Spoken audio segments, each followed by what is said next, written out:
एक क्लास में हिंदी उर्दू की पढ़ाई, एक ब्लैक बोर्ड पर 2 भाषा की पढ़ाई। देश के सबसे अनोखे स्कूल को देखिए।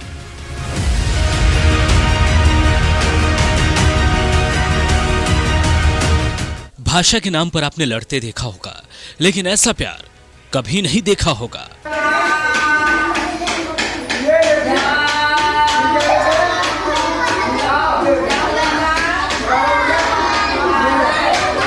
ये तस्वीर मनिहारी की है और ये सबसे अनोखी स्कूल का नजारा है, जहां बच्चों को टीचर एक ही कमरे में 5 अलग अलग वर्गों की पढ़ाई करा रहे हैं। समय बदला, पीढ़ियां बदली, सरकारें भी बदली, लेकिन नहीं बदली तो इस विद्यालय की तस्वीर, जहां आज भी उर्दू प्राथमिक विद्यालय में सबसे अनोखे अंदाज में पढ़ाई होती है।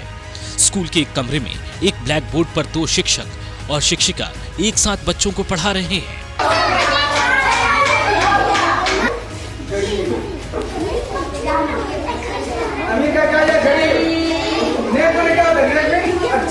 मनिहारी नगर क्षेत्र के वार्ड संख्या 14 में 1957 का बना प्राथमिक विद्यालय जर्जर होने के बाद शिक्षा विभाग के निर्देश पर वार्ड संख्या 9 में स्थित आदर्श मध्य विद्यालय आजमपुर गोला में 2017 में भेज दिया गया था।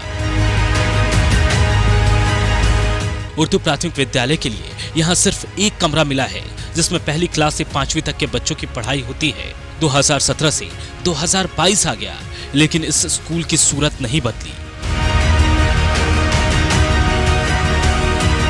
आज भी एक ही कमरे में 3 शिक्षक एक साथ बैठकर एक ही बोर्ड पर 1 से 5 क्लास के बच्चों को पढ़ाते हैं। बोर्ड के एक किनारे में हिंदी की शिक्षिका पढ़ाती नजर आती हैं, तो बोर्ड के दूसरी तरफ एक शिक्षक उर्दू पढ़ाते नजर आते हैं, जबकि तीसरी शिक्षिका बच्चों को शांति से पढ़ने की हिदायत देती नजर आती हैं। स्कूल की प्राचार्या प्रफुल्लित मिंज कहती हैं कि मेरे विद्यालय का भी नामांकन सत्र चल रहा है और अभी 1 से 5 वर्गों में कुल 197 बच्चे नामांकित हैं और भी बच्चों के एडमिशन होने की संभावना है। ये आदर्श मध्य विद्यालय आजमपुर गोला विद्यालय है। इसमें 2017 को शिफ्ट किया गया था उर्दू प्राथमिक विद्यालय, जिसमें एक कक्षा किसी तरह से, क्योंकि हमारे विद्यालय में खुद ही कक्षाओं की कमी है, लेकिन उस विद्यालय को दिया गया है क्योंकि आदेश था, इसलिए उनको एक कमरा दिया गया है, जिसमें एक ही कक्षा में 1 से 5वीं तक की पढ़ाई होती है। और वहाँ पे 3 शिक्षक हैं, जिसमें एक तो मतलब ब्लैक बोर्ड को आधे आधे भागों में बांट के उन लोग पढ़ाई करवाते हैं बच्चों को।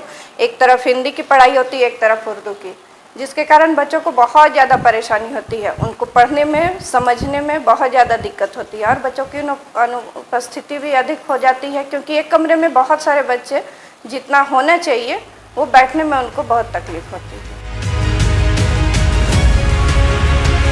वहीं जब हमने छात्रों से बात की तो उन्होंने बताया कि एक साथ ब्लैक बोर्ड पर 2 विषय की पढ़ाई से दिक्कत होती है।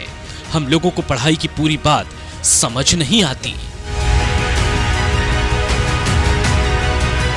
देखा आपने, ये आज के बिहार की तस्वीर है, जहां शिक्षा व्यवस्था की बेहतरी के लिए सरकार 1000 दावे करती है, लेकिन सब ढाक के 3 पात होते हैं, जिसकी तस्दीक ये तस्वीरें कर रही हैं।